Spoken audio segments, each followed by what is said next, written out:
On episode 58 of Kawaii-Fi Radio, we try our hands at voice acting. You can't put that into the universe and not do it. I want you to do a Deku quote in Saruman's voice. This is a story about how I became the greatest hero. We make grand, sweeping statements about Studio Ghibli. Her parents being so supportive of her decision to go. I think we now know that Ghibli films make better parents. I think so.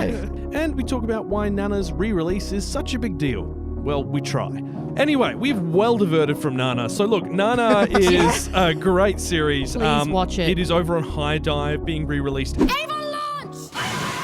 Tetsuo! Kaneda! Oni-chan? It's over 9,000! Nani? Configure the language logic interface for Japanese. Kawaii-Fi. Kawaii-Fi. Kawaii-Fi. Kawaii-Fi Radio!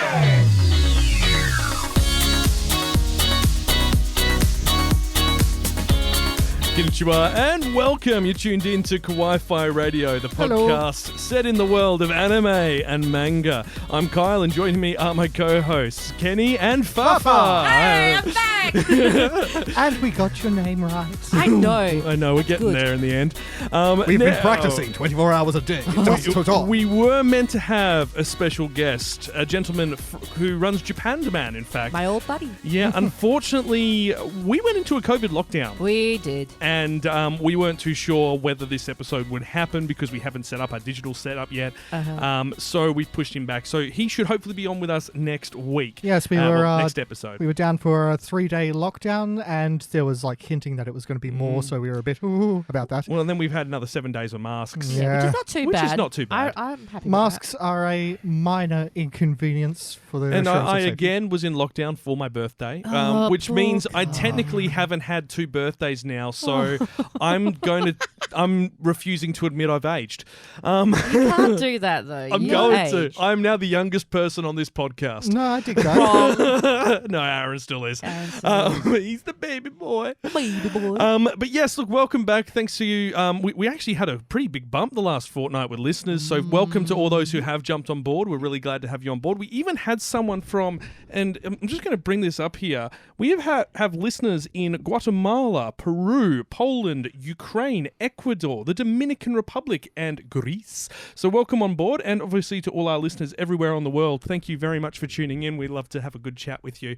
I mean, yes, welcome to all those people, but also, who told you? Who let you know? The Google algorithm. I've got the algorithm. I need the algorithm. No. That's great. I'm just looking at the numbers. That's insane. I know. I don't know. So yeah. Thanks so much for tuning in, guys. Now, and guys, girls, and however you would like to identify. I'm getting my foot in the mouth today. Wow. Got to get in there early. Now, we have got a bit of a different show this week ahead because Nana dropped on High Dive. Now, this was originally a series which came out in 2006. Yeah, I hear that it's one of those series which I should have watched already. It's like a it's like a Wolf's Rain and a bunch of others. They're just like they're perpetually on the middle of my list. They're supposed to be very, very important in anime culture, and I should watch them. I just got a lot of other stuff to watch. Well, we're going to dig into why Nana is such a big deal, because this has been obviously making waves around all social media, because everyone's like, wow, and not only that, the dubs come back, though the way they're releasing the dubs a bit confusing. We'll touch on that. But before we do jump in on that, let's talk about what we've actually been watching. I have no idea how old I am or where I came from. Nani? Ohio? Hang time! I gotta go! I have to know. Hooray! I did the thing. Oni-chan, nani wo miru? What we're watching. Well, we've definitely had plenty of time to watch stuff this past fortnight because... For me, about a month, actually, really. Because it was the last time I recorded was a month ago. Yeah, I've had to play catch up with a bunch of things. I've been busy. Well, we did mention on social media as well, it is that kind of cusp point, and there was so much good last season that a lot of us are playing catch up on that. And then there's surprisingly a lot of good stuff this season. Like we did list about 10. You know what? I've only watched one show this season. What? Well, I'm going to get into that in a minute. Okay.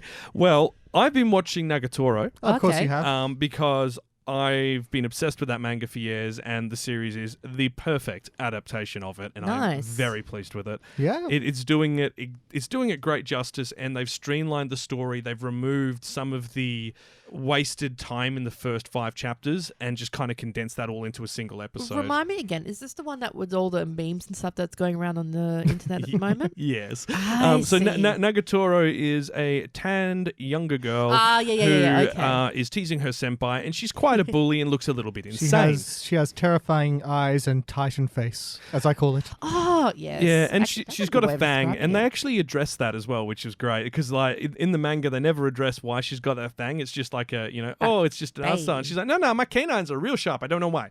You're like, She's a werewolf. she's a werewolf, clearly. Yeah. Just like that, the song Toto by Africa is actually about. Toto's Africa is actually about a werewolf being stuck in Africa. Really? No, I it's not. beg. You had me for like 2 seconds just then. Look, it's actually quite an interesting story. Some of the lyrics suggest that the person has gone to Africa to search for the occult, and it all kind of puts. I don't think I brought my phone in the studio with me, but I've got the actual information there somewhere. I'll put it up in the Kenny's Discord. face right now. I can't tell if Anyway, you're joking or not. I'm not actually. Someone's not joking. I just found this. Now, anyway, back to what we're talking about. Nagatoro. It's Don't Toy with Miss Nagatoro. It's been doing the rounds quite a bit already. We made memes about it as well on social media, and it's. At its heart, it's quite sweet, but it starts off quite brutal. Yeah, Like, I remember really you are quite finding this after rough. your big whole love with Teasing Master Takagi. Yeah. Yes, Yeah. fits along in sort of the same vein, but not so sweet. Yeah, it's kind of funny because my partner's turned to us and go, "Do I need to be more mean to you?" I'm like, "No, it's Please no. please no." But yeah, look, I can highly recommend watching it if you want to see like one of those sort of classic romance stories where it's like boy and girl are hanging out, guy's unsure if girl likes him, girl is behaving like she doesn't but might, and where will this end up? And I'll give you some not surprising spoilers, I guess. We still don't know if they're going to get together in the manga. It is leaning towards that, but just like with Teasing Master Takagi, it's still ongoing. You don't know. How long is that one going on for now? Oh, Takagi's quite a while. Except that, I mean, I don't know if you can even call this spoilers. Isn't there a side series for Takagi where they're both older and married and have Yes. kids? I think we know the ending. It's like knowing the ending of the Star Wars movies. Yeah. Look, I mean, Okay, fair. It's We know the kid's going to turn into Darth Vader. We know those two end up. It's definitely not going to be the father. Yeah. Definitely not the father. I'm now just imagining it as like a Maury Povich. Yeah, Maury Povich show. You are not the father. Teasing Master Takagi, I think, has been running since 2012. That's been running, and that's a bi-monthly, so fortnightly it comes out. Makes sense, yeah. So that's got quite a lot of volumes out already. And its spin-off, Teasing Master Takagi Moto, is basically about their married life with their daughter. And it's freaking adorable. Look at that picture. Aww. Yeah. And Okay, Takagi is still a massive teaser, and just trolls everyone, Yeah. and it's hilarious. Okay. But yeah, the manga's still going, and same thing, they're getting close together, and same with Nagatoro, the manga's still going. Manga's probably around, last check, about 70 odd chapters. Yeah. And it's same sort of thing. They are getting closer. There are moments where they're showing support for each other, especially during a sports carnival sort of thing. And it's really quite sweet. And that's the part which made me go, yeah, okay, I will read this to get to this point. Because I accidentally clicked the wrong end of the story. Started reading from the most recent chapter. It's like, this doesn't seem right. This doesn't seem like a beginning chapter. But Kenny, you've been watching something that I suggested we check out, and I've put it on hold because I've been watching every romance anime this season under the sun. I mean, I've been pretty interested in this one since it was released. Like, the synopsis for it sounded really good, and then I saw a Crunchyroll advert on Facebook saying, "You should watch To Your Eternity. Look at this wonderful journey of this young boy and his dog going across the world, meeting interesting people." I gotta tell you guys, that's not what happens. I would almost accuse this of false advertising, but I can't say any much more because that would be spoiler territory, but... Let's just say, the information provided for it when we first got that synopsis was vague as anything. And this is an original anime, so we have no idea where it's going. Yeah, but that's the thing. This is absolutely beautiful. The first episode, it is heartbreaking. hurts you. But it sets up this like fantastic pair of characters, kind of. You know everything about him and all of his flaws, his hopes and dreams, and then it kind of changes the entire status quo of what's going on. It's almost, I mean, I've said this about something else, it almost harkens back to Decadence, where it sets up an expectation and then it flips it on its head. Yeah. I was wrong, actually. It is based on a manga. So it's been done by Brains Base. It's got 20 episodes, so a very unusual run. There's plenty of manga to go off. There's 13 volumes in English already and more in Japanese, of course. I've checked out the first 3 episodes. Just going by the opening, we're in for an emotional ride with this. I almost think I want to suggest that we make a secondary sort of like Kawaii-Fi extra thing where we actually go into spoilers of stuff we're watching. Spoilers. Yes. You're just so determined to spoil everything, aren't I you? want to talk about this. It's great. Well, we will look at that maybe for the Patreon or something else. Yeah, the synopsis for it is a bit strange because it's very vague and anecdotal. It, a mysterious immortal being, is sent to the earth with no emotions nor identity. However, it is able to take the shape of those around it that have a strong impetus. That's what I mean. I remember that synopsis from when we were discussing before, and then Crunchyroll's promoting it as a boy and his dog. Yeah. Well, and to be honest, it's not Crunchyroll. That's the way it's been promoted in Japan. All the PVs out of Japan I are like don't that. think it counts as a spoiler because this is sort of resolved in the first couple of minutes of the anime. So this thing is like an entity. It's sent to Earth. We don't know, this world. We don't know by whom. And it mimics through experience. And so the first thing it encounters is a rock. So it turns into a rock. It's and a then it very common encounters theme, isn't it, with it Japanese? encounters a dog. And it turns into a dog, but it has no concept of a walking or wolf eating. / dog / Yeah. Because I feel like I've seen this concept in other animes as well. So it must be a very, like, a Japanese... Like the synopsis reminds me of Kino's Journey. Yeah. Yes. Because that's the same sort of thing, and that had a recent reboot, like a few years ago. Yeah, I saw the first recently. few episodes of Yeah. that. It was fascinating. And it's same sort of thing where it's someone on a journey, but age and identity are not the important thing. The journey's the important Kind of thing. like Madoka as well. Yeah. Somewhat. you know- Somewhat.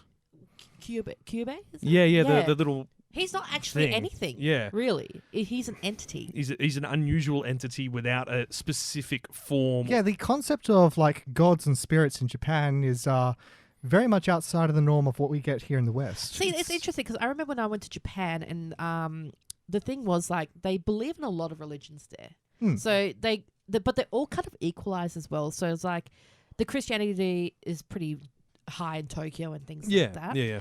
But in saying that, they have the Shinto, and then they also have the Buddhists, and the Buddhists and the Shintos are very in parallel with each other. Like they all very similar. Well, they both have similar founding principles. and they respect the Christian side as well. Like they all, it's all kind of Intermixed. intermixed. Which is just weird, I gotta say. Yeah. Well, let's actually use that to jump on what you're watching Yes. because yours is to do with the Zodiac. It is. So, Farfar, what have you been watching? Fruits Basket, the final Hey. season. Yeah. We've talked a lot about this one, and for good reason. And for good reason, yeah. So, is it living up to the expectations of the prior 2 seasons? 100%. Yeah. Because just to confirm, this part wasn't originally adapted. No, this is completely brand new. This is following the manga to the T. Oh, beautiful. Yeah, people who are familiar with Western shows, this is sort of like what happens with Game of Thrones, where it reaches a point where it can no longer where there are no longer any books to act as source material, and so they made up a new ending. Well, no, In the original anime. The original one, With they the never orig- did that. The What? original, they just kind of ended Just it. ended. Oh, what? So What? they didn't do what? So you know how Fullmetal Alchemist, Hunter x Hunter, Hellsing. Right. didn't have material available at the end, so they just made up their own endings. Yeah, I thought that they did that was for what they Fruits did Basket. for those. But Fruits Basket, they just ended it And there. it's the same with the show that we're going to be talking about Oh, later. you're anyway. kidding. Mhm.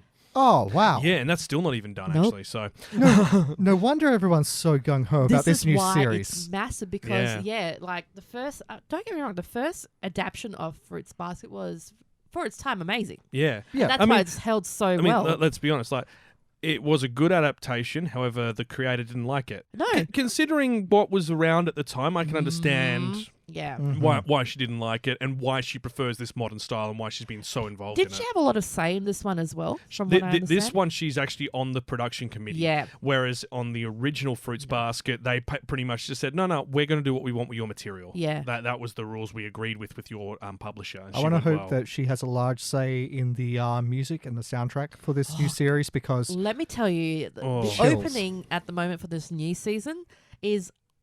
You can't skip it. It's so good. It's not like, jumpy. Typical Well, I mean, I was going to say, like, Fruits Basket's music has never been jumpy. That's the one thing you can definitely say it isn't.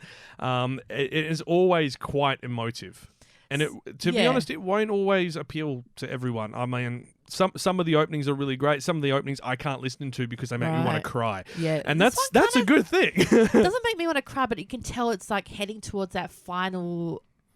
so it's got it's got a finality in its sort of sound, like, this is the climax, this is where everything heading comes towards apart. it. Even like the ending themes and stuff like that are starting to feel that We're in way. the end game now. We really are, and this is Whatever it takes. So I watched religiously the first season. Second season I jumped here and there because it was just really hard at that time. It was the COVID period as well. Yeah, and so the dub was kind of a bit all over the spot place, as well. Whereas now we're kind of just gone back to how we were. I will go back and watch season 2 because there's a lot that I've obviously missed when I've jumped straight into the final season. Yeah. Saying that though, I kind of could pick up where it was left off, kind of thing. Obviously, there's just a few gaps that I have to fill back, but this feels more adult as well. As in more mature? Very much so. And there's a lot of like visuals in it that are quite adult. Confronting. Yeah. Whoa. Yes, but also secrets are finally revealed about certain characters, which we kind of picked up on. But it's so it's actually revealed. things that were kind of hinted at are now explicitly said. Yes, and it's definitely got the MA rating for reasons because there's sexual content in it and stuff like that. Yep. And I feel that's going to be the theme running through it for the rest of the season because it really is the end game now.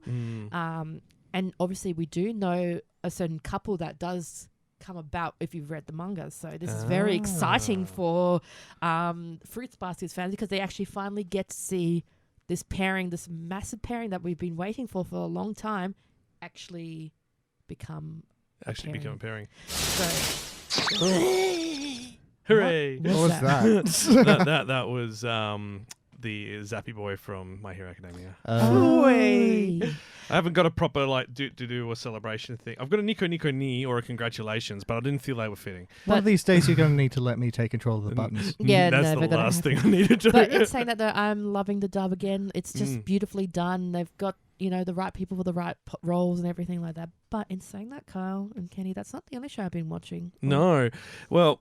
We'll come back to that in a second because I want to jump on the dub bandwagon and talk about a really bad dub. Oh yeah. I've been watching. I jumped back in on Shippuden. Naruto Shippuden. There we go. Oh my lord! You were going through that and then you stopped a little while ago. I stopped about 6 years ago. Whoa! Just at the Ninja War, and then Okay. I've restarted the Ninja War, so season 13, and.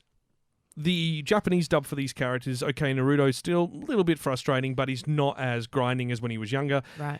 Believe it. The English dub is There's exactly... no Aaron, but I respect that one. That is exactly where it's not Naruto that's the problem either. It's the side characters. So the people that have been used to dub certain characters do not match up.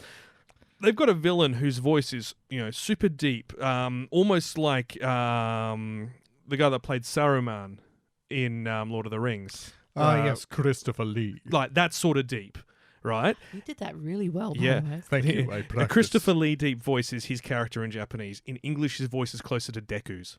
It's not right. It's incredibly poor casting. That is weird, and man. they've done this to quite a few characters where the actual vocal intonation is at completely the wrong end of the scale for the type of character they are.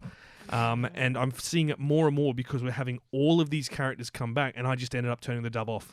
I've done that recently myself, actually. Like, I've come to a point where some dubs are just really not hitting the mark at They're all. not. I've just mentally replaced a bunch of Christopher Lee lines with goodness. Deku. Why would you do this to me, man? You did this to yourself. I have Really no did this to control over this yourself, thing. eh? Okay, so as in you're imagining... Deku as Saruman. Please can you enlighten us with that? Please enlighten us with some of these... I cannot. Well, No, what- you can't what- put that into the No, no, universe okay. and not do it. What quote in particular? What's come to mind? We must join him, Gandalf-san.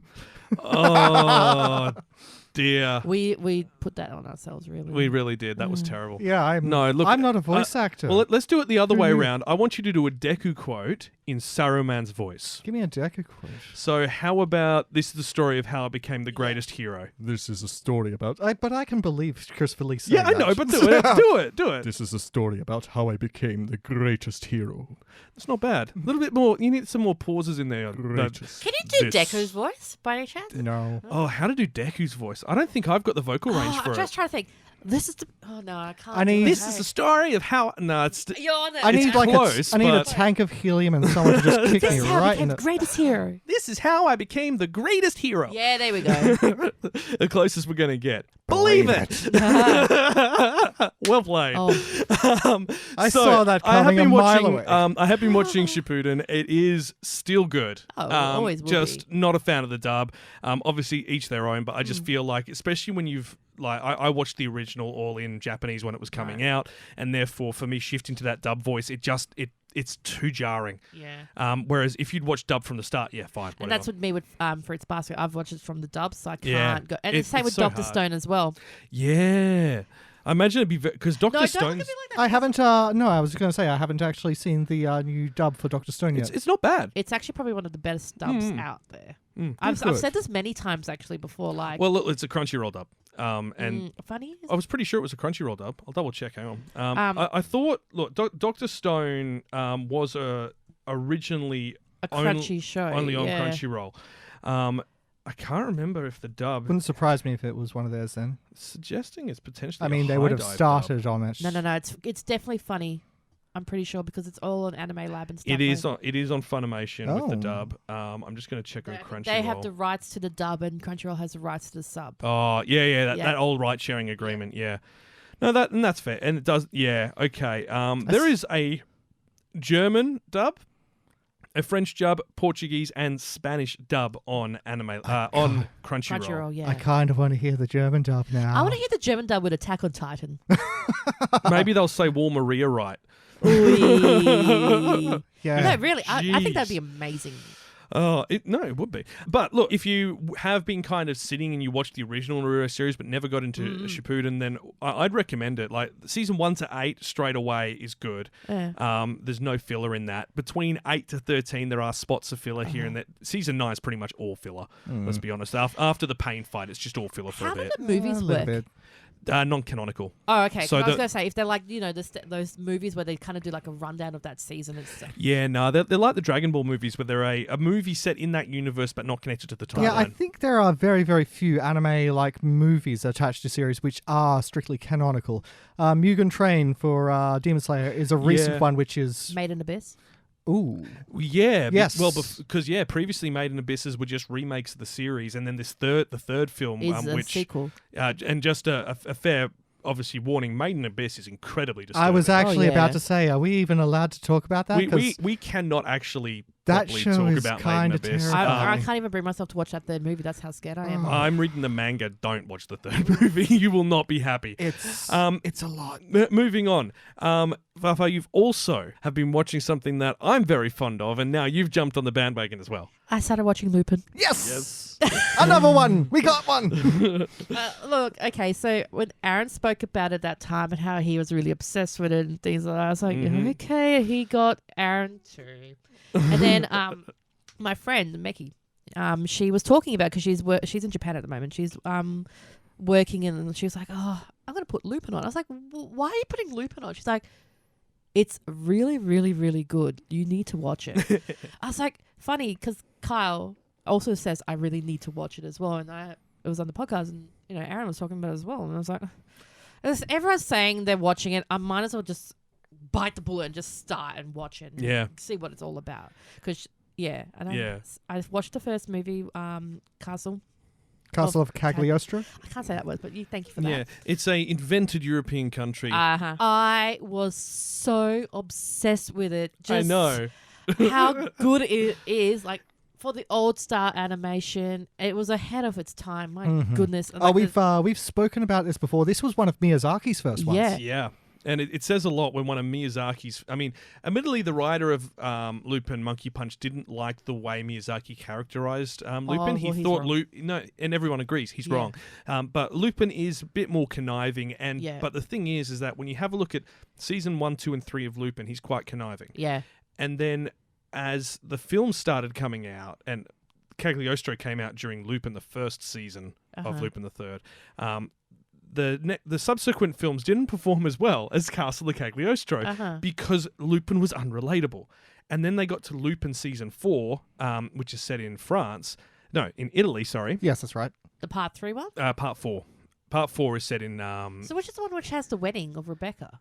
That's part 4. That's part 4. Oh, okay. Yeah. So the wedding with Rebecca's part 4. Oh, okay. Okay. Now. That's actually where I started as well. His character's a lot more admirable in that series. He really is, actually. It's like he's still that cunning, devious, underhanded monkey man, but he's also very, very gentlemanly when he wants to be. Yes. I think the easiest way to explain it is that his character has grown with the time. Yeah. Unlike some other franchises which date back to then, like James Bond's character hasn't really evolved with the time. I mean, that might be different based on the upcoming film. Because is it even out? I think it's been delayed again. I think it's been delayed again. Because that was meant to be out last year. And I think that's the last Daniel Craig one as well, if I'm not mistaken. But over the course of when Daniel Craig's been in that role, the character has evolved and become more compassionate, more human, and less of a creep. Yeah. And Monkey Punch's character, Lupin, has basically just done that over the past 2 decades without anyone telling him so. Kind of an offhand thing, but I remember 5 or 6 years ago when they were rumoring that Idris Elba would be the next James Bond. He could still be. I think he could be. Oh, I think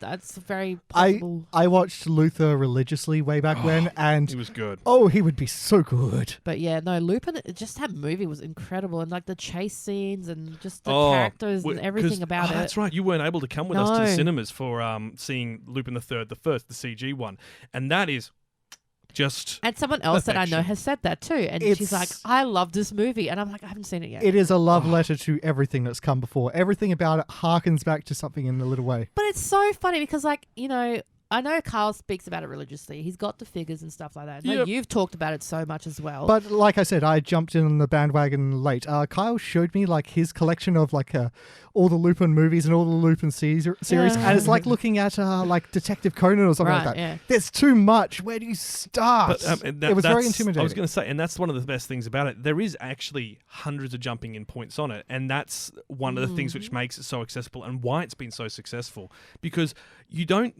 while each season has its own arcing story, that doesn't necessarily translate to changes for the next season that are important. Yeah. You've said the character has grown and matured, but he's still somehow the same. Yeah.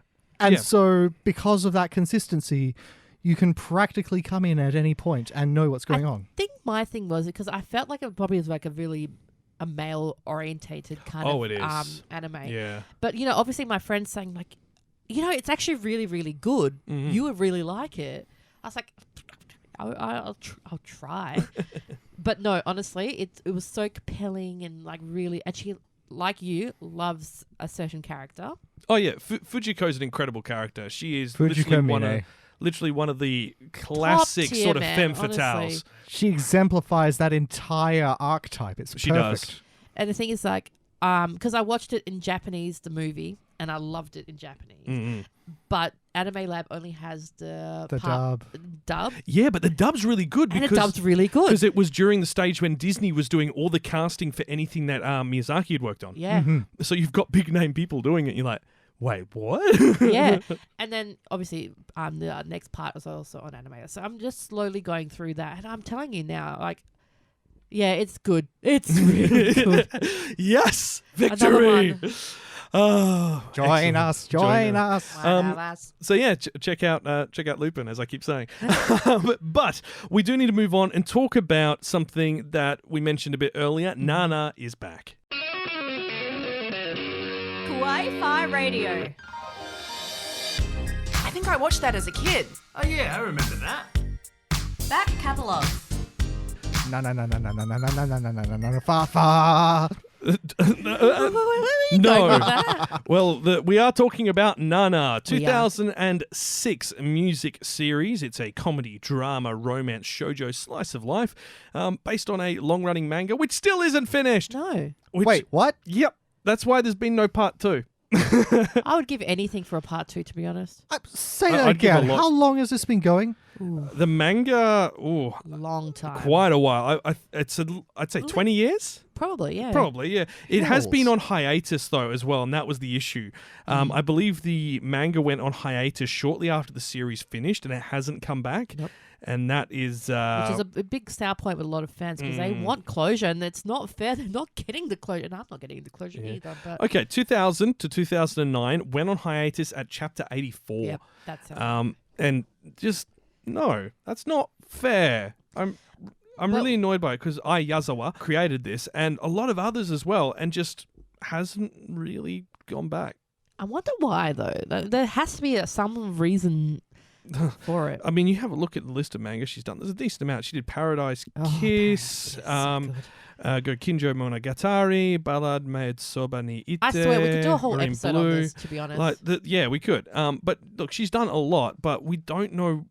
There's no real big, explicitly said reason why it went on hiatus. It was just, it's gone on hiatus for the author to look after something. And that's all I could find out in an article. It's like, it's the author has personal commitments that needed to be attended to. Maybe she has family or something like that. Yeah, it didn't seem to be a medical issue or anything like that. So I honestly don't know why. But... the reason we're talking about it is that the license for it for Funimation ran out and you couldn't get it. And High Dive, also owned by Sentai Filmworks, they have bought the rights to it. They've got it on High Dive streaming in Japanese and the dub is being re-released every 2 weeks. Yep. Now, this has caused confusion. Big confusion to us. Because we thought it was a new dub. And I was hoping it was going to be a new dub as well. But no, they're just releasing the dubbed episodes, 2 episodes at a time every week, which makes no sense. If you've got them all, 52 episodes already, bang. just drop them there. Just drop them out. You're good. And now I'm wondering why they're doing that actually, because are they trying to bring back that appeal, the weekly 2-episode thing? I'm wondering if this is High Dive's attempt to feel like they're part of the weekly release schedule, seeing as they never get any shows as part of a streaming service. I feel that's what it is actually. Because the only So this is sort of their foray into that sort of thing. Slow, but it's taken up. They've been around for a while now. Well, I mean, the other thing as well is that if you have these on DVD already, I mean, admittedly, that's the problem. you're going to get these in HD, sure. Yeah. But if you already own it, why would you wait? Well, that's what I can't understand. They did that with Domestic Girlfriend. They did it with Bang Dream as well, which is weird. It is really weird. Because, we're used to seeing delayed dubs. Right, 2 weeks maybe? Well, even a season in some cases. At the moment, some of the Anime Lab and Funimation dubs are a season behind because of the COVID stuff. However, it's unusual for a show which is over a decade old and already has been released to be re-released in a weekly schedule. Because the way they said it as well, they were like, we're going to drop it all on, on High Dive. And I was like, yes, I get to binge watch it. Just over not a all whole at week. once. Because they're like, it's going to be remastered, it's going to be in HD, and everyone was like, okay, wow, that's a big deal. Yeah, fair enough. I have concerns about that, having watched Evangelion on Netflix. No. They didn't change anything, did they? No. So that's the thing. People were hoping for a new dub of the way, because Sentai Filmworks' dubs are typically fantastic. They're I prefer them, honestly. They're usually one of the best in the business. That's fair. However, the way they phrased the release information, this is on all 3 press releases I've seen, suggests that they were creating a new dub. And I Not was that they expecting were it too. re-releasing dub from 2007. Which is really confusing. Actually, Fafa, could you take us through what's it all about? Nana is about 2 girls. Both share the same name. Now, the thing is, they meet on a train because they want to go to Tokyo. They're both, small town girls, but they decide that they're going to take this chance to go to Tokyo. They both end up sitting next to each other, both very different in their own, one's a rock star, wannabe rock star. She wants to be punk rock. Punk rock. So sort of like the short dyed hair and spiky clothes and stuff like that? The safety pinners, earrings and everything like that. Very Perfect. punky. Whereas the other Nana is just your typical happy-go-lucky girl, like everything's all bright and starry, like nothing could go wrong, everything, the typical Tokyo wannabe girl kind of thing. I get you. So there's Komatsu, who is the more starry-eyed of the pair. Right. The more, she's a country girl in the big city, Her and she nickname- goes there chasing her boyfriend. And her nickname is Hachi. Hachi. Hachi. And then you've got Nana Osaki. Yes. who is the enigmatic punk rock vocalist from a similarly rural background who nurtures the desire to become a professional singer, and she puts her career with a fairly popular band behind her to go to Tokyo. Interesting. I wonder, because we saw another series with similar contexts not so long ago, Carol and Tuesday. Oh, no. No, you wouldn't. No. You wouldn't put them in the same. So there are, while there are similarities on purely a musical front, the other girl, Komatsu, is not musical to my knowledge. No. Oh, So it's a friendship which deepens because they both have a similar spark. Okay, how I can explain the starry-eyed one? Stans and like big fan girls. That's what she's like. Right. And her obsession becomes part of the storyline as well. So you'll see. This is where it gets really. Does she go full Erapio? Not as really, bad? But this is part of the story, like the love triangle kind of thing plays a massive part regarding that. Oh, and for those who aren't aware, Erapio is the lead character of If My Favorite Pop Idol Made It to the Budokan, I Would Die. Which is amazing. Go watch that one as well. But It was my proper introduction into idol culture, and I it's still the don't best. get it. It's the best way to get into idol It culture. really that is. one. Anyway, so back with Nana, and so the girls meet on the train. Everything seems to intertwine with their life because eventually they reconnect again and they become housemates. Ah. So I don't want to spoil it too much, but So, well, really, look, I like how they've kind of summed it here. Their friendship deepens. The two attempt to support each other through thick and thin. Their deeply entwined lives filled with romance, music, challenges, and heartbreaks that will ultimately test their unbreakable bond. yeah. And that's a pretty good way to sum it up, I think, as well. The best thing about Nana is it was actually really real. Yeah. Like for anime to go where it went. It touches on a lot of themes that aren't typically discussed. No. To do with, growing up, maturing, learning your place in the world, I think it finding also what was you want. like because I said like how it was real. Like it didn't feel like how typical anime is like everything's gonna be okay and stuff. No. When these characters felt something or they went through something, we all felt it. You weren't sure it would turn out all right. You were like, is this where things go bad? Yeah, and it actually does go bad at points, and you're like, ooh, Yeah. yeah. It is not for children, unfortunately. No. Definitely not for children.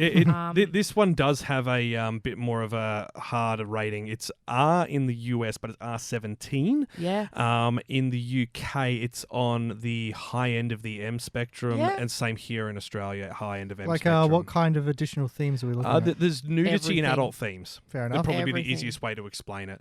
Yeah, but that's what I mean. Like you watch the show, the characters are unbelievable because they're so deep with their storylines and They're well interaction, developed. very well developed. Like So that's well what written. makes this whole series. So like everyone in my age group, like growing up, we related so hard to this because it was like I mean, in particular for like the female audience, Yeah. this in particular was very. This was the equivalent of like Sailor Moon. It was the next step along the journey. But if you were a to massive grow anime up. fan, Yeah. Yeah, I'm still coming into this new, but yeah, I've heard about this, like I said before, and I'm starting to understand its staying power now. It Well- the music was amazing. Music was amazing, writing was amazing, animation for the time Oh, I it came loved the out is animation. beautiful. It's Yeah, it's a little and unique. The style, I know I've seen it somewhere Paradise Kiss. before. Because it's again the same Same writer. Same writer. Yeah. Yeah, it's that whole like big The eye, stylized is crazy pastel what I colors. love, and that's my thing. That was my generation growing up, so I'm obviously going to just go with that all the time. Now, here's another thing as well. The manga won the Shogakukan Manga Award for the shoujo category. That was in I think it was around 2006 it won that, just before the actual anime Yes. adaptation was Yeah. announced. It sold more than 40 million copies, so it's done its rounds, and that's back in the time when we weren't getting it in the West as That is well. So incredible. that's pretty good innings. So this was the show that I actually had to get off eBay, like find really hard because you can't find a DVD copy of it. It went you out have of to go print deep. like 3 years after it came out. Yeah, I managed to get it. Like I was happy to get like the Australian copy of. And now Sentai are re-releasing it And I'm buying it, 100% buying on it as well. Blu-ray with special features and So it's everything. streaming and it's getting a reprint that's decent. But Yeah. I really wanted a new dub. Yeah, I think. Here's the challenge: like the old dub's not bad. It's not. It's great. It's actually a really good Very dub. And good see, dub. that's why I kind of want to disagree with you, but I'm a purist, so Well, I of course mean, would. Okay. well, the issue is we've seen what Netflix does when they get told to make dubs. Exactly. That's the issue here. Yeah. But if Sentai did make the new dub, would have it done it would have justice, they to would be have done it honest. really good justice. And there's always going to be that question around translation Mm. and how well something has been translated, or if it could have been done better. Because there are some things in the original dub that were not translated correctly, and if it got a re-release now, I would have imagined they would have done it better. To be honest, it's been so long since the original came out. Half the people who used to watch it probably work there now. Right. So, they are probably well aware of the This is glaring that errors. one show I feel like all the actors would have been literally fighting to get back on on a role because it's that amazing. That big. And I was thinking, maybe we'll get a Netflix release and things like that. I'm actually really happy it got the High Dive release because So am I. Like, it's the best platform for it. it's kind of interesting because, look, I mean, edging a little bit close away from our PG rating here, but High Dive in particular have been More adult. championing more adult content in particular. And it is literally on their front page for a certain series we are aware of and will not name We'll never because name it. children should not ever watch Ever. it. But they're going, you I can feel see like that's the just attracting people you to can it see more. the fully uncut version of this. And it's like, I mean, it's not really uncut, but like it's not. But that's a good thing about High Dive and Sentai in that aspect because they actually are producing that content for the older Yeah. viewers. They are. I think I actually like that specialization. I Yeah. agree. Because, look, let's be honest, when a certain series last year, which was bordering on not being safe for broadcast, was pulled off of Funimation, Yeah. Sentai was fine with continuing it because their audience were expecting that quality of have it content. as well? They ended up picking it up. Yeah. Yeah. Ah. And that they were, sorry, not Sentai, High Dive, their streaming service, was more than happy to pick it up and continue with it because their audience understand that their platform tends to have that more mature content there if you're interested. And Anime Lab had it as well, didn't they? For Anime a Lab, brief Funimation, time. pretty much Everything had it. so- everything underneath the Funimation band, anything underneath Billy and Muse's band, Yeah. all of them had it. So it was on everywhere. Until they realized what exactly it was that they had. The third episode. Anime Lab kept going with it. They got a different version Yeah. of it. The very censored version. They got the much more censored version of it. But they still ran it. so- They still ran it. But look, like, here's the thing as well. Like, when it comes to doing dubs and so on, I would much rather have literally Sentai over anyone. I'm with you. I don't know. Because Shirobaka was the only dub I was a bit okay. Yeah. But like, if you have a look, like, no offense to Funimation or Crunchyroll, but sometimes their casting directors are misstepping, and sometimes atrociously. and what I like about Sentai is they do take Funimation actors as well as their own. Yeah. And they know what's, they will fit their role. Yes, they have their Sentai pool of actors, but they will pull For argument's sake, when they're doing like the dubs for like Neon Genesis, if they couldn't get one of the original actors to do it, they would go and get someone with a voice as similar and as close as possible, as opposed to just fully recasting that character. because ADV is pretty much Sentai. Yeah. So that's Well, Sentai are the remains of ADV. Sorry, I'm just still extremely sore about what they did to Evangelion. Yeah, and don't even get me Netflix. started. a lot of people are, and that's because when ADV collapsed in the States, the rights were a disaster. Like it was basically people bidding on things, literally like a bank. What do they call it? It's like Auction? bidding war. a foreclosure bidding auction. Yeah. Oh, wow. Yeah. Wow. So basically, they Yeah. went, you guys have got into administration. You cannot afford any of this. We're going to sell all your assets to get as much money back as possible. And then that resulted in basically what's happened with Neon Genesis, because the rights for the dub are owned by a private holder, I believe, whereas the rights to the actual show were owned by a different group as well, and they weren't willing to do it. And then there's the same issue again. Netflix didn't want to pay for the 18 different versions of Fly Me to the Moon because they're tight. Ridiculous. And yet they'll drop how much on Friends? You know what I hate? I know it's sort of the natural progression of like conversation, stuff like that, but we always seem to come back to talking about like rights and copyrights and stuff like that. I want to talk more about anime. I know. We've ended up in a world. It's that thing though. It's like the sign of the times, isn't it? It is. I was thinking maybe if Nana got on Netflix, we would have had the proper re-release. Like it would have probably all dropped at one time and things like that. Or they would have actually done the dub. They would have dropped it in segments like they did with Great Pretender. Great Pretender, yes. Yeah. Now, if Netflix took on I'm just trying to think. Like, yes, Sentai would have had a really great dub. I can even picture who would be in the roles and everything. Oh yeah. But you know, Netflix would have had some relatively good actors in it. I would have imagined. Like they would have had. They would have had LA. Come on. No, Netflix would have went for unknowns, so they didn't have to pay them too much. Okay. It's the Netflix way. Yeah, true. It's unfortunately look, Netflix does put out some incredible content, but anime is not one of them. No. Like That's true. it's very rare. Like as we were discussing, like the rare sparkling example of animation on Netflix is Castlevania, and that's not even Japanese. However, we will be talking about one that's coming up very soon. Well, yeah, but Netflix didn't create it. No, of and course they didn't dub it. I still feel like Castlevania qualifies. It is very anime style. But it's well, that's like saying Ruby is anime, and it's not. yeah. What about?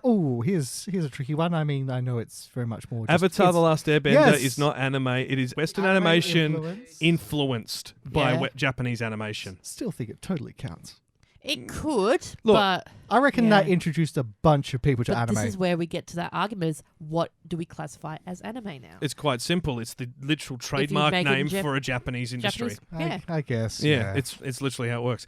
Anyway, we've well diverted from Nana. So look, Nana is a great series. Please watch it. It is over on High Dive, being re-released every 2 weeks. The entire Japanese version is on there. I believe it's almost free to watch with ads, depending on region. The dubs is 6 by the time this goes live, episodes in English. And don't get me wrong, I love the dub, but watch it in Japanese as well because it's your gateway to understanding soju. It's your gateway to understanding this really nice alcohol. Yeah. Actually, they do drink a lot in this show. But it's all about friendship. It's all about love. You will go in a bit shocked because of some of the content that they do talk about in there.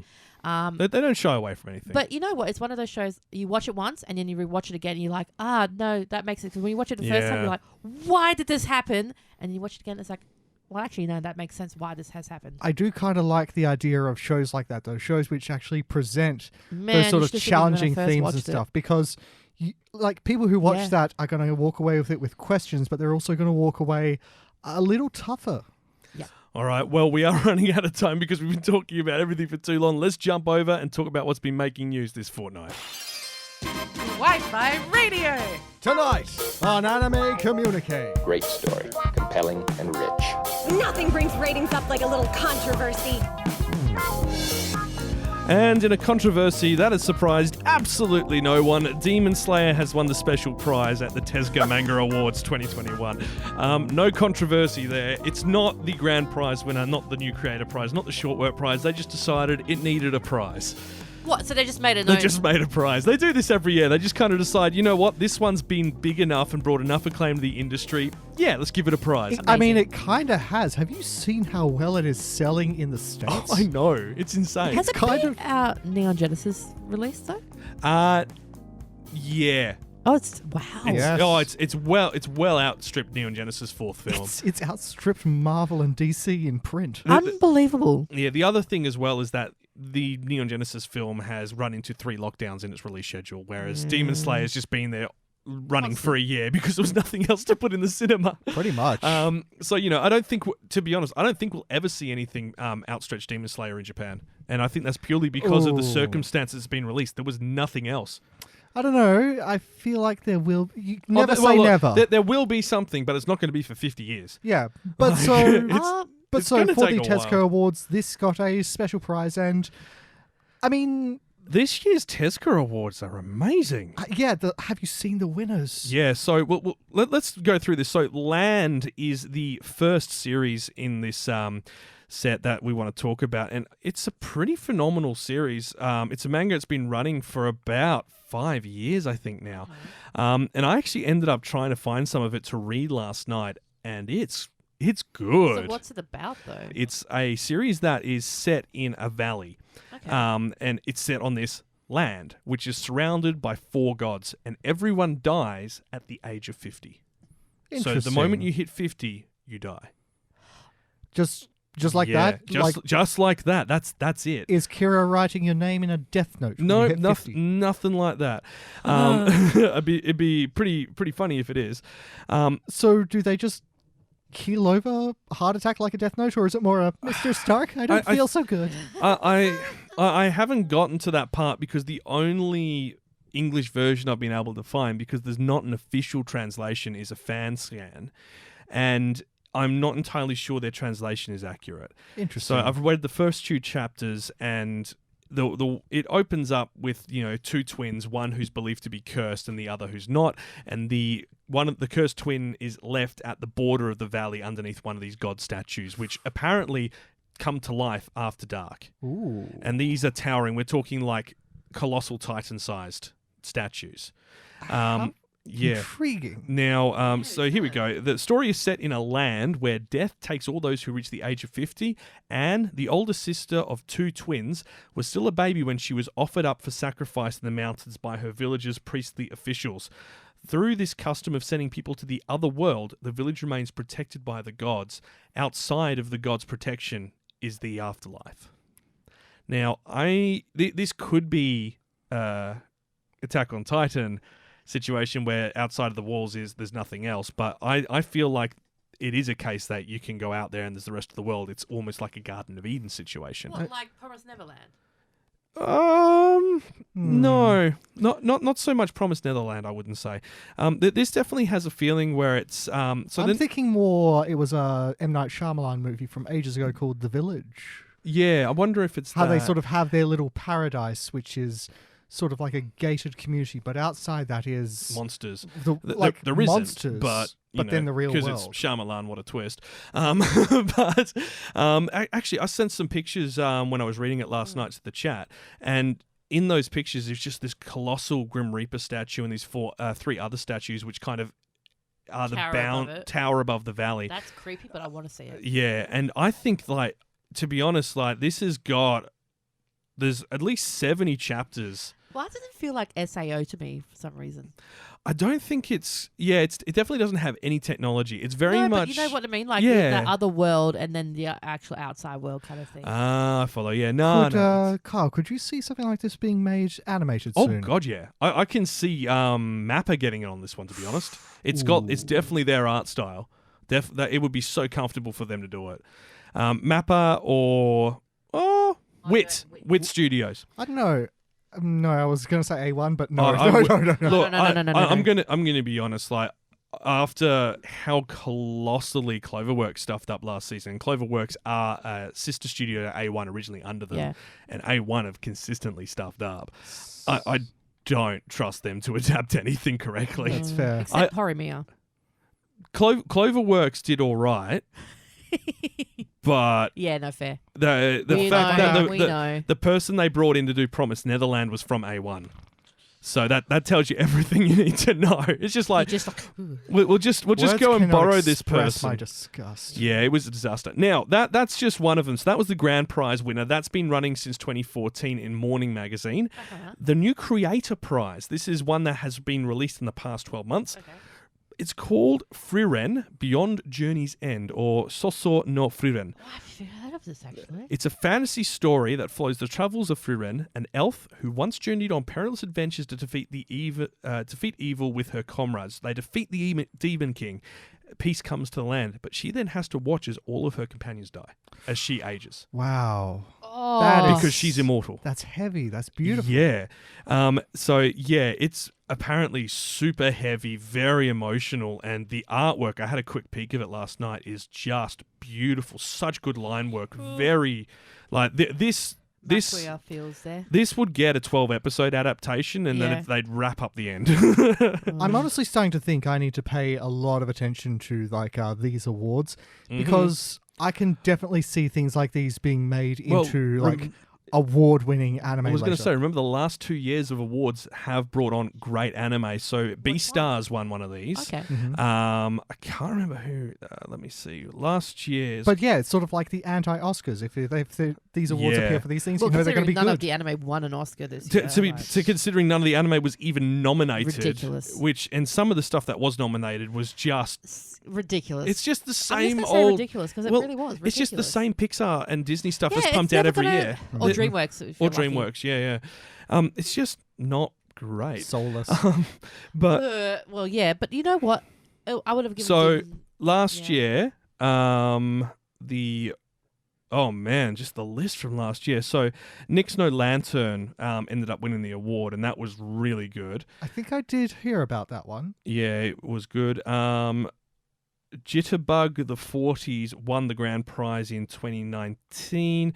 Sounds great. Ario Hoshizuku won the New Creator Prize. Little Miss P won the Short Work Prize, which is literally a lady walking around with the physical embodiment of that time of the month walking with her. Oh, no. And it beats her up and stuff like that. And it got made into a live action series with a plush uterus basically wandering around. Stop. It is hilarious. No, we can. This is educational. Oh, I bet it is. But you like I can actually see that relationship last year's winner was the Blue Period. Not to do with menstruation. It's to do with Not at all to do with the menstruation. Not at all. No, not at all. Yatori Yagauchi excels in school, well liked by his peers, but inside he's a high school boy grappling with emptiness and frustration. That is until one day when he finds himself fascinated by a painting. The painting's impact drives Yatoro to throw himself into the harsh and beautiful world of art. Wow. Sounds heavy. And it is literally art. And he joins an art class which is about to be shut down unless they get one more member. Wouldn't surprise me. Sorry. All right. So, look, and the Short Work Prize. Is everything okay, Fafa? I just saw a message that we might have another case of COVID. Oh, I really hope that's not the case. We've all been good. We've been keeping our masks on. Yeah, our premier's going to be talking a little bit. So. All right. Well, we'll keep an eye out for that. Now, the Short Work Prizes were a little bit more niche, and Short Work Prizes do tend to be a bit more niche. So you've got Kita Mama Tomo, which centers on a group of mothers who meet in their children's kindergarten and become friends.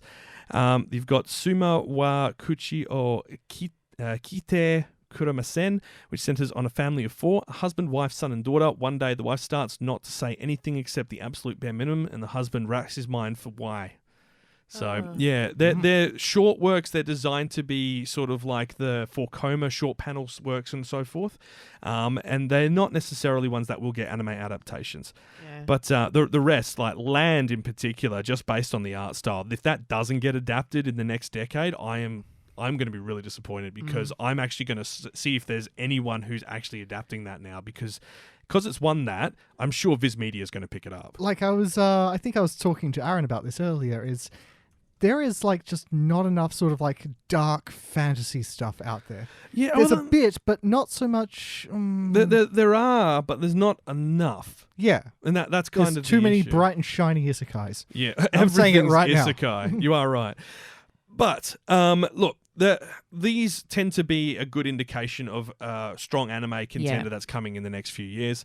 Demon Slayer did win it in the past as well when it was in production and so on. So I'd say keep an eye out for these. Just keep an eye on these awards, basically. Land and Frieren, Beyond Journey's End, will both likely get an adaptation in the next 3 years. Fantastic. Now, Netflix have announced literally a few days ago that a certain magical franchise that has been in cinemas and been delayed due to the ongoing pandemic will be heading to their service on June 3rd. Internationally, everywhere. Mm-hmm. Sailor Moon Eternal is finally dropping on Netflix. Fantastic. The worst kept secret in the world. Yeah. For anime fans.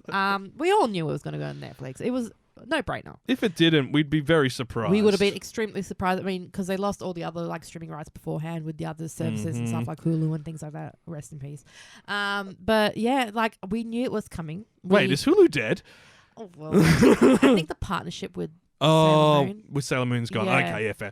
I was sitting there going, has Hulu gone under? Actually, or have they picked it up? One of the two. I think it was Someone picked it up and someone lost it. Viz might have lost a. We'll have to look that one up. And anyway, so Sailor Moon, the Eternal films, it's film 1 and 2. Yes. 1 was meant to come out last year on September, but obviously delayed till January. And then the second film opened in February on schedule anyway. Yeah. So worked out well. So, I mean, it was on Netflix Japan anyway, but, we couldn't really watch it unless you had a VPN and you understood Japanese.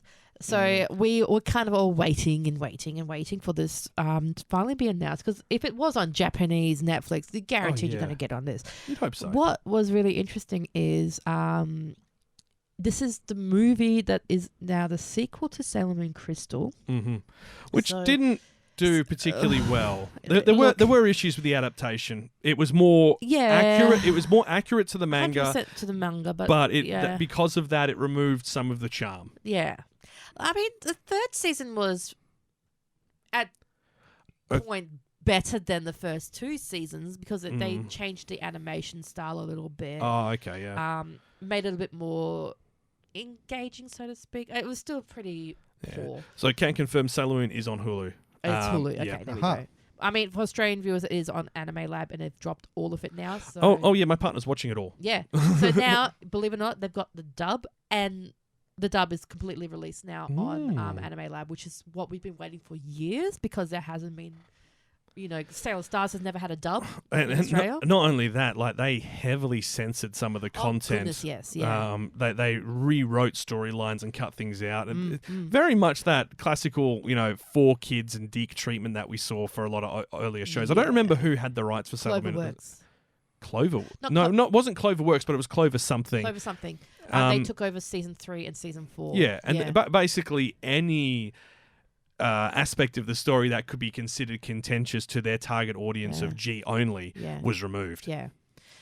Just like the fight in Yu-Gi-Oh! Between Tristan and Kaiba? No, Tristan and Joey. They were there was a whole episode where they were meant to have a fight over with each other, literally a fist brawl. And the version we got in English, they basically put at the end of an episode which they cut other stuff out of, and it was basically, "Hi, I found Joey. Bye." Which is why we don't talk about it. I was going to say, if you watch Yu-Gi-Oh! Abridged, they mention it in that as well. They go, "No, seriously, this is we've went and done our version of the episode to take the mickey out of it. You never saw the original. This is the version you got."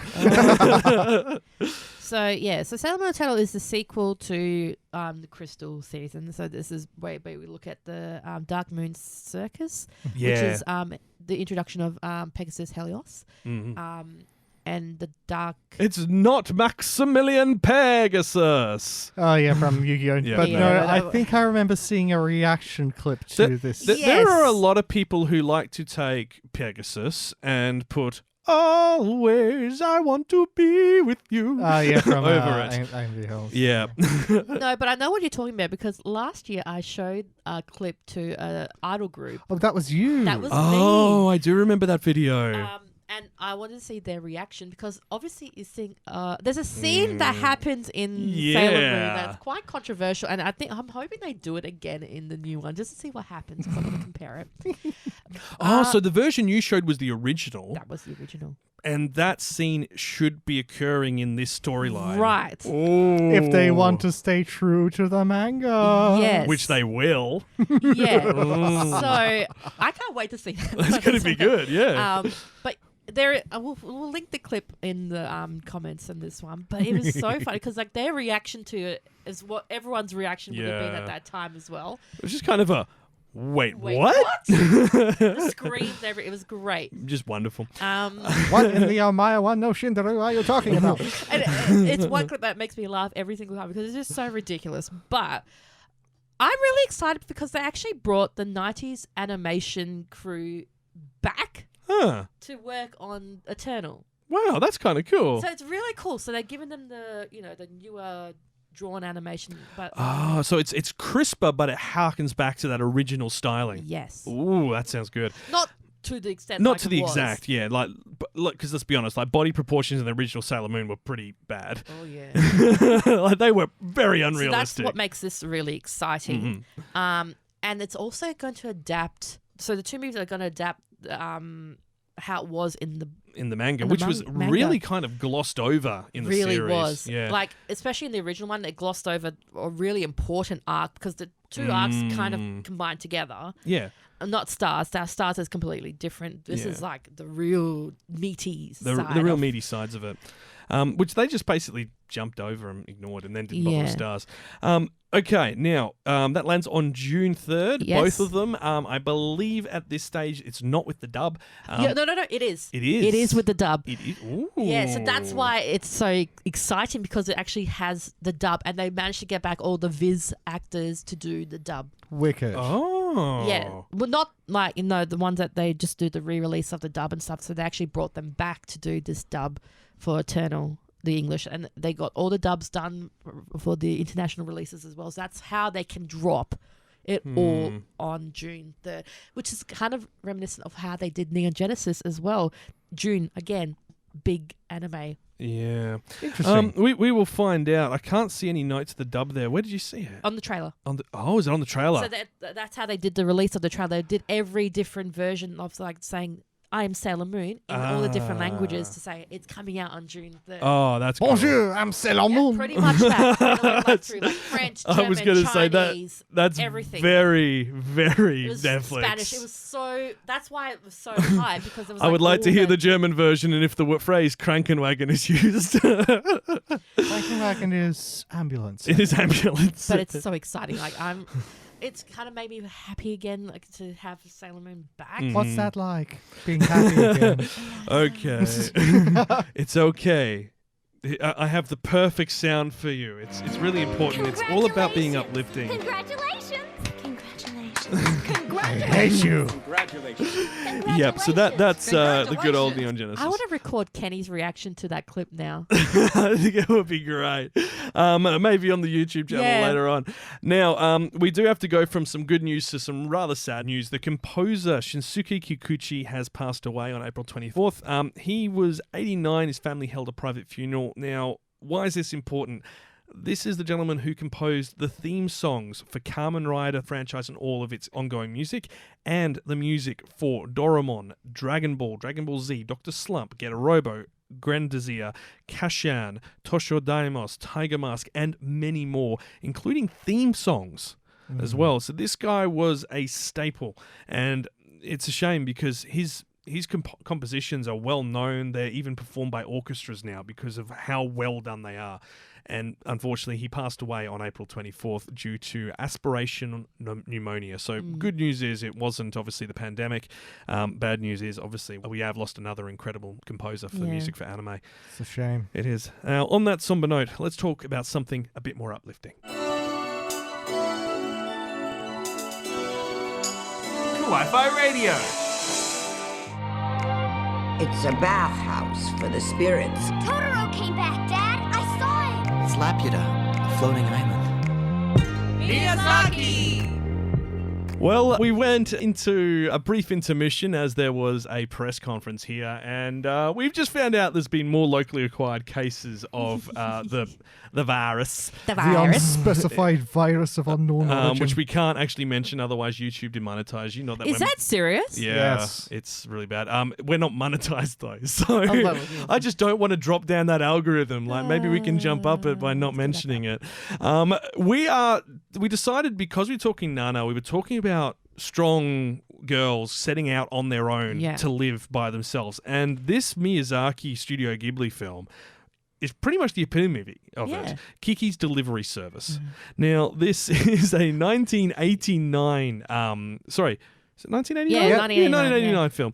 It actually won the 1989 Animagi's Anime Grand Prix Award, which was their big important. It won a nice big slew of awards, let's be honest. Didn't win an Oscar because nothing except Spirited Away apparently will. Kiki's delivery service is rated G for all ages. Perfect. It has emotions for all ages. Yes. It really does. It's another one of those nice, calm, comfy things. We tend to go back to calm and comfy a lot on this podcast. Well, I think that's kind of fitting as well, considering the state of the world we're in. It makes a lot of sense because we've been broadcasting through the entire pandemic, and giving things that people like and will make them feel relaxed is a good starting point. So look, if you haven't seen Kiki's delivery service, first and foremost, the entire Studio Ghibli back catalogue is available on Netflix, or if you're in the US, it's HBO, I believe. Because they bought the exclusive rights for it. And then because that's a Disney thing as well. Yeah, yes. bingo. Okay, got it. So Kiki is a 13-year-old witch in training, and she must spend a year living on her own in a distant town in order to be considered a full-fledged witch. Yeah, in this world, it's sort of part of the witchy tradition. And it's also the case that witches are fairly commonplace. Yeah. Like, they're not seen as, aghast, a witch. They're normal. Normal. They're the equivalent of your doctor in your village. You have your witch in your village. Yeah, and I sort of love that. I also kind of went back and looked, and it turns out there's a rumor that this is sort of set in an alternate history Earth where there was no World War I and no World War II. So there are changes. Well, let's back to the synopsis. Kiki leaves her family and friends and undertakes this tradition, and when she flies out into the open world atop her broomstick with her black cat Gigi. As she settles down in the coastal town of Koriko, Kiki struggles to adapt and ends up wandering the streets with no place to stay until she encounters Osono, who offers Kiki boarding. So, before long, she decides to open her own courier service by broomstick, beginning her journey to independence. In attempting to find her place among the townsfolk, Kiki brings with her exciting new experiences and comes to understand the true meaning of responsibility. She also meets some pretty cool people. Yeah, there are some interesting sort of characters in this, frankly, rather beautiful city. Oh. Well, I was going to say, not even just in the city. Outside the city, the lady who has the cabin. Yeah. Oh, that's just... Oh, yeah, the sort the of hermit artist lady. Yeah, it's just so cool. I liked it because I was trying to place where this city is. Like, is it Italy? Because there was like things, and it felt very like it was a very. It's very European. Oh well, in the sort of initial production of it, when they were sort of like deciding on where to do it, Miyazaki and a bunch of his people travelled to Sweden to research it. That makes a lot of sense too. So a lot of it is Visby in Sweden. A lot of it is based on Stockholm, which you can actually very much see. It, yeah. But it's also got elements of Milan, Italy, bits of Paris. Well, that's funny because the bakery had a very Swedish kind of name to it as well. So that makes a lot of sense that it could be based on Sweden. So it's an amalgam of Stockholm and other cities. Yeah. A lot of reference images were taken from Visby in Sweden. It's said to rank among the best preserved medieval cities throughout Scandinavia, and it's among just 15 World Heritage Sites in Sweden. So it's a beautiful location. But the characters are all Japanese. They are. Yes. So that's what makes it really quite unique. But that's the thing as well. It's like it's set in a very, very European setting. But then when she you see Kiki flying and she turns on her little pocket radio thing, it starts playing kind of like Japanese enka music in the dub that I've got. It's just like, this is kind of really out of place. That is a very international radio station you're listening to. But even the letters and the money exchanged and everything that, like the writing and stuff, was all in Japanese. Even the names are in Japanese. So it's well, that's really interesting. It creates a sort of like... I thought they would do that with the English dub as well. Like they probably changed it. No, they kept it all like... Yeah, it creates something that's very, very familiar, but also very... its own thing. It reminds me a little of Final Fantasy for some reason. Yeah, it does. Now, it is, as we mentioned, it's set in 1950s. And and it's interesting that you said that because, look, I mean, they don't officially say it, but all of the settings and all the research suggest 1950s, based on the level of technology, based on the cars, TV. Oh, you can say that about a lot of Miyazaki's work, though. One of the ones I've desperately tried to get you guys to watch is On Poppy Hill. Oh, Up on Poppy Hill, yeah. Yes, that's another one of Miyazaki's more recent-ish ones. But that one has a scene which I absolutely adore. Like, closer to the end of the movie, you get to see them walking around 1950s Tokyo. Ooh. And it almost perfectly matches like a bunch of old photographs I've seen of it, of like a very rebuilt, refurbished Tokyo after the war.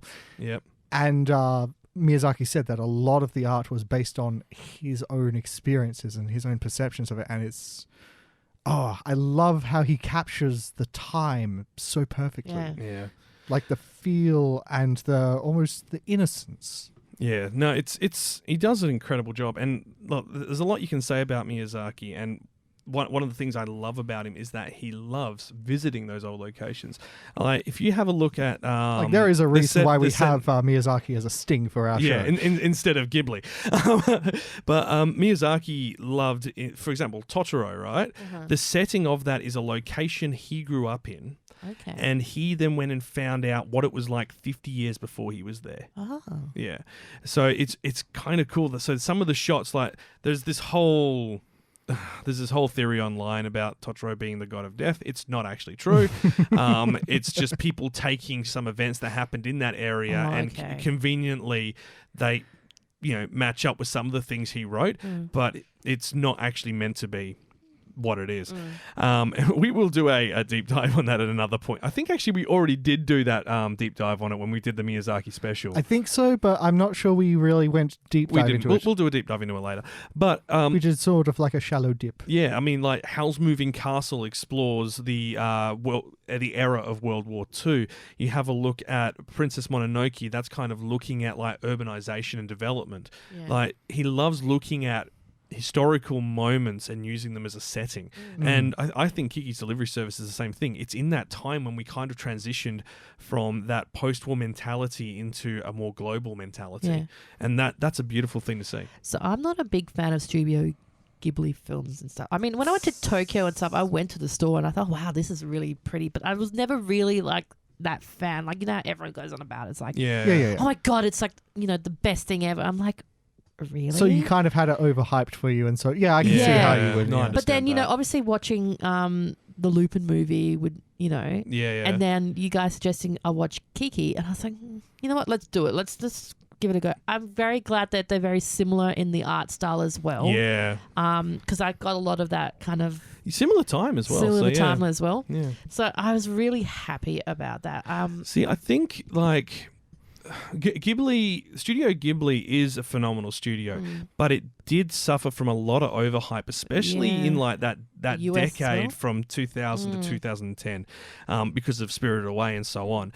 And while these are all phenomenal films, just like anything, if you overhype it, there are people who are going to go, actually, I don't want to watch this because it doesn't sound like something I'd be interested in. Me with Demon Slayer, but you know what?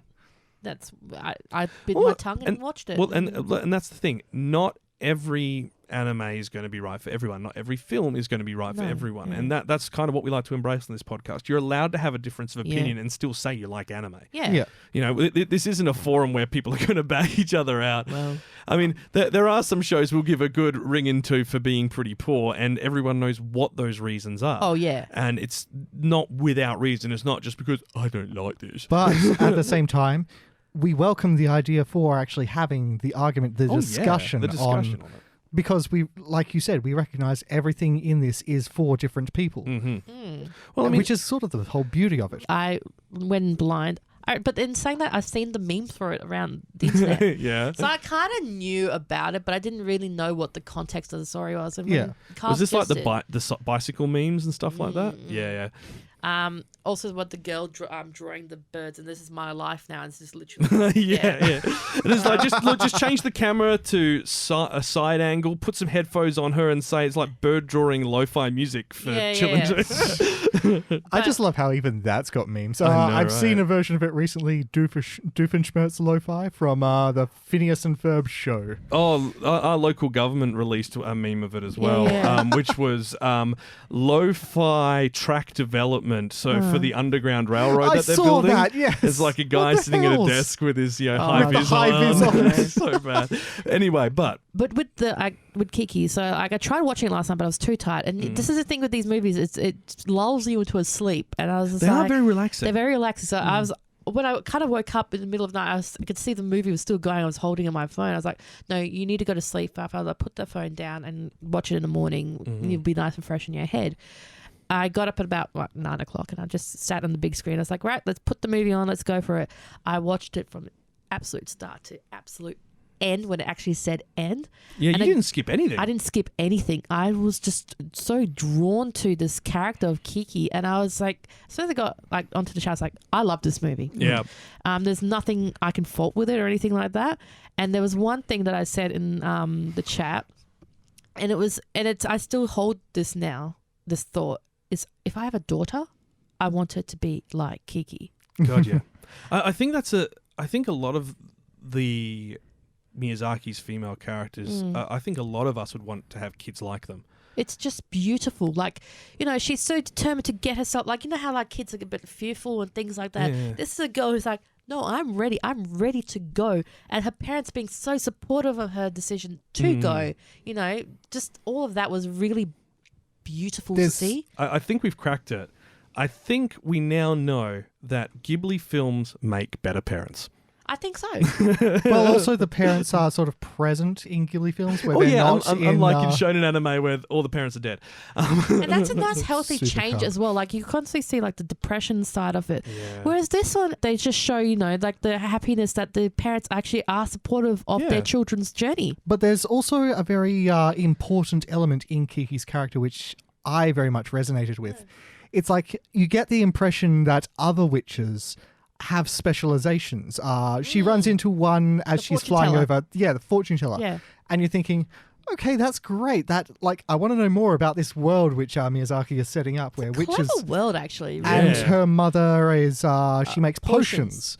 And Kiki doesn't actually have her talent yet. She's struggling to figure out what she is, who she's going to be. It's funny though, because the thing about the flying thing is a really interesting running thing with witches in Japan, because the other show that actually touches on that is Little Witch Academia. Oh, yeah. That is on my to-watch list. Yeah, it's adorable. I think there was a British series ages ago called The Worst Witch. As well, which same I thing. feel like Little Witch Academia based off that really cribs notes off. Like actually, that would be a really good comparison. I feel like a lot of Little Witch Academia took a lot of inspiration from this one, actually. But even has its from Kiki's? Kiki. Yeah, Ooh. I feel there's a lot of comparison to it. But as I was saying, it's like Kiki's whole thing is that she's great at flying. And you wouldn't know that. But it's that she's passionate about. She enjoys it. That is where she's most free and has the most fun. And that's where she finds, that's what her journey is to. Yeah, she finds her place in the world through what she is most passionate about doing. Yeah. She makes her business around it. Yeah. And I feel like there is a very important message to that. There is something that anyone can take away there. A big message I got from it is that girls can be heroes too. Hells yeah. Yeah. And that's, to be honest, one of the big things that Miyazaki... I can't remember where I saw the quote, but it was something along the lines of Miyazaki said, girls are cool. Yeah. And I want to show that in... I'm paraphrasing here, but the girls are cool phrase. I remember one of his artists drawing Lady Eboshi from Princess Mononoke. Yeah. She's like the... she's meant to be like the antagonist. The antagonist, sort of the villain, but not really. But yeah, like the lead artist was just like, basically, I just wanted to draw her to be absolutely cool. Yeah. And she's Total a 13-year-old girl who's just showing so much like, growth and stuff. And what 13... Oh, actually, I was thinking about Pokemon just then, because he was set out until 11 years old. So it must be a very Japanese thing. It's like, you start your thing so now. Ash Ketchum leaves at 10 and then he never ages because he steals the soul of his companions. But as the internet rumor goes. Yeah, but in Kiki's case, you are right. Like, I do wonder if it's... I wonder, because you know how Japan has those coming-of-age ceremonies? Yes. I wonder if a lot of these stories of travel are what predated those coming-of-age ceremonies. Could be. Because before, like, the idea of a teenager didn't happen until the 60s. Right. Before that, you were either a child or an adult. There was nothing in between. Right. So I wonder if that, before we had that, high level of education systems, the idea of university and really study, be that at they all. would have just had the basic study up until about 10 and then off to the workforce in some cases.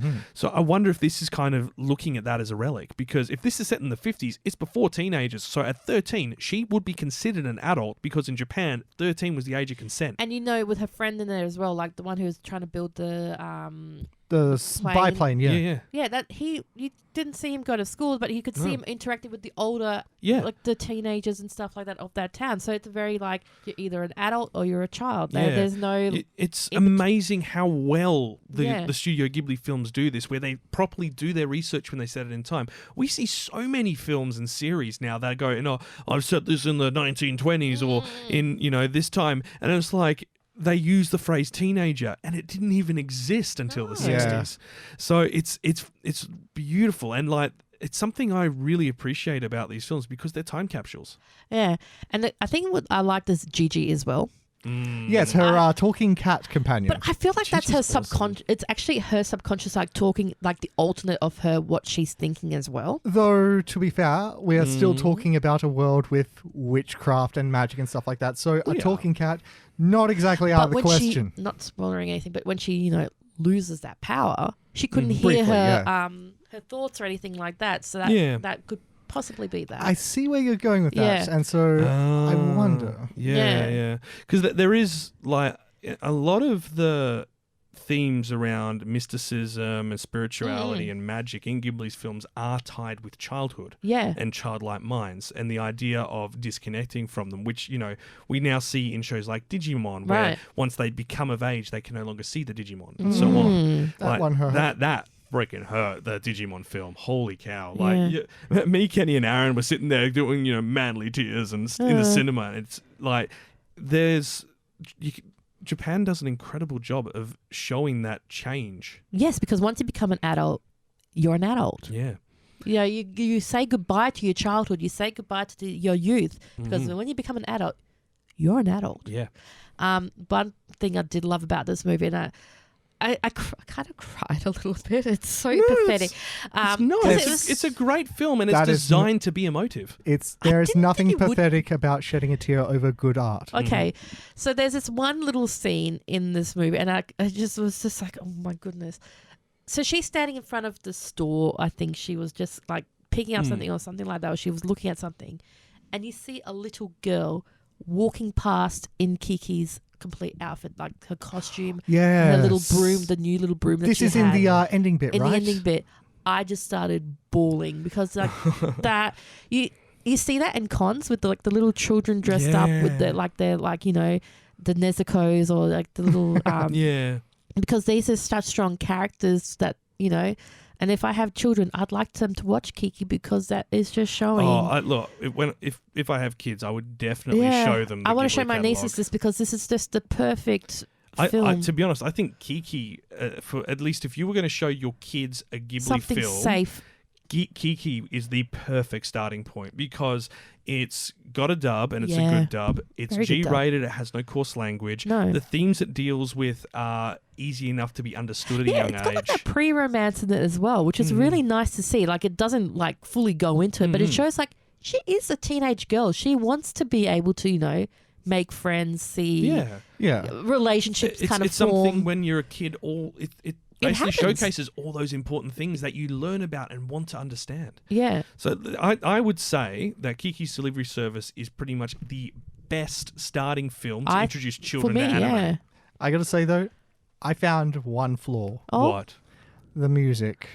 I didn't. It has its pleasant moments, but every now and then you can hear where it's not done with like a proper orchestra. Yeah. It's done. You can hear like MIDI sounds. Fair, but I do think it's because of the time and things like that as Yeah, well. I mean, Of course. well, this was 1989. Very 80s. I actually don't know if the music was done. Oh, no, it was done by Joe Hisashi. Oh. So I do wonder. Disney's English dub of the film includes new songs in the soundtrack. That These would two be original it. songs, written and performed. I was going to say, because there's English songs in the dub.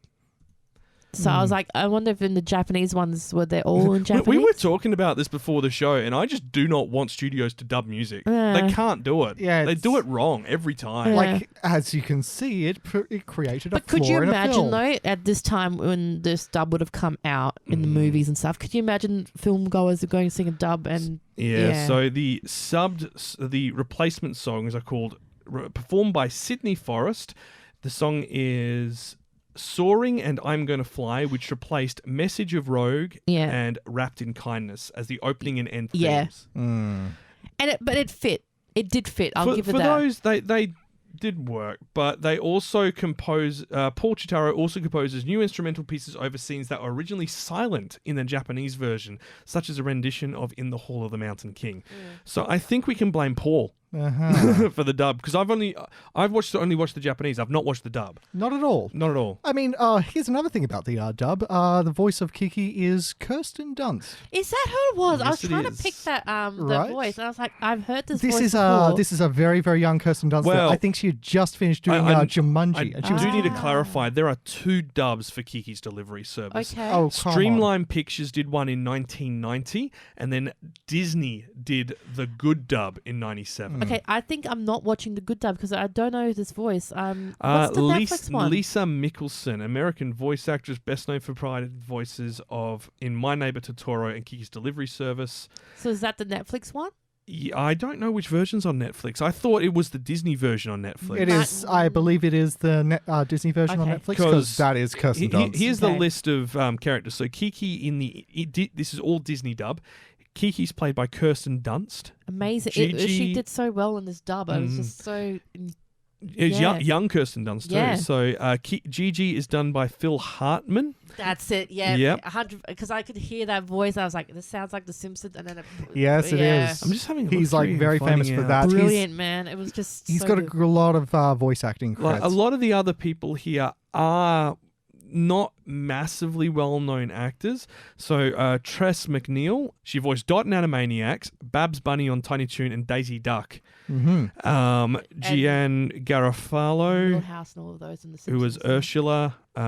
She Yeah, I know that Disney and Fox traded. She had a lot of to their do with original voice SNL. actors. So yeah, there's a lot of people in here. I think Kirsten that does Dunst sound like is Phil Hartman's Like SNL. we mentioned Princess Mononoke before. That had like Claire Danes, Billy Bob Thornton, Yeah. and a whole well. host I of was going to others. say, if we go even further back, pre-Ghibli, with Nausicaa. Yeah, Nausicaa, yes. It's got Patrick Stewart in it. Right? It's just like, what? But to be fair though, when we didn't have a lot of anime content back in the day like we do didn't. now, and that probably was easier getting these stars to do like, hey, you want to do a simple dub over a... Who was another Yeah, one? but the quality of them's amazing though. Well, that's it. I mean, Because like, they are... look, Pulling these big names for like And- what was back in the day something so very, very niche. Was, Exactly. well, I've said this before on the podcast, and I will happily say it again to all the hate I'll get.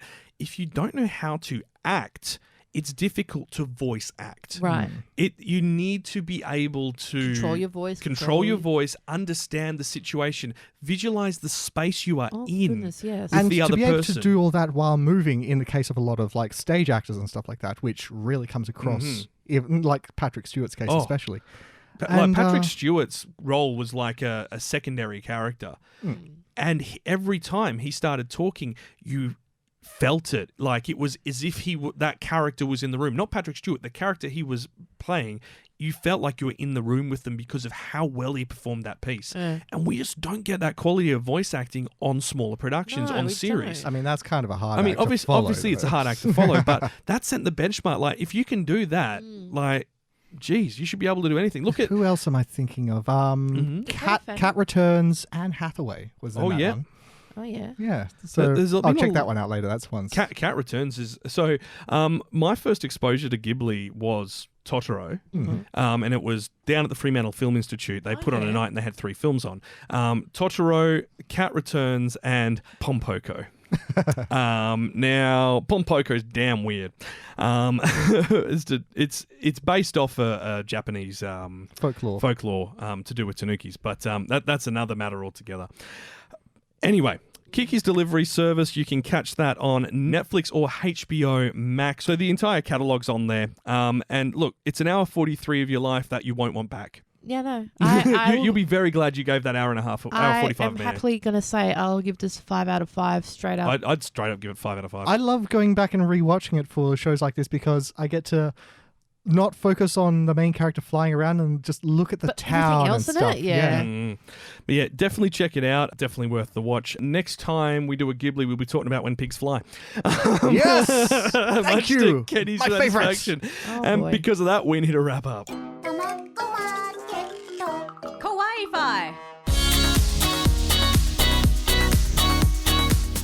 Oh, yeah, I pumped up the My jams ears. there. Okay, well, that is where we are going to end things for this episode. Thank you so much for listening. And if you're on our YouTube channel watching, next episode... Oh, I'm excited. We've got a good friend of ours. His name's Christian. He's the man behind Japan Demand website, looking at so many fascinating parts of Japan. He's a photographer, he is a writer, he is a videographer. He's great, and we're really looking forward to talking to him. Very talented. Yeah, I used to work with him a lot with Japan Demand, so we're all buddies. We know each other. Yeah. And we're going to be talking comedy.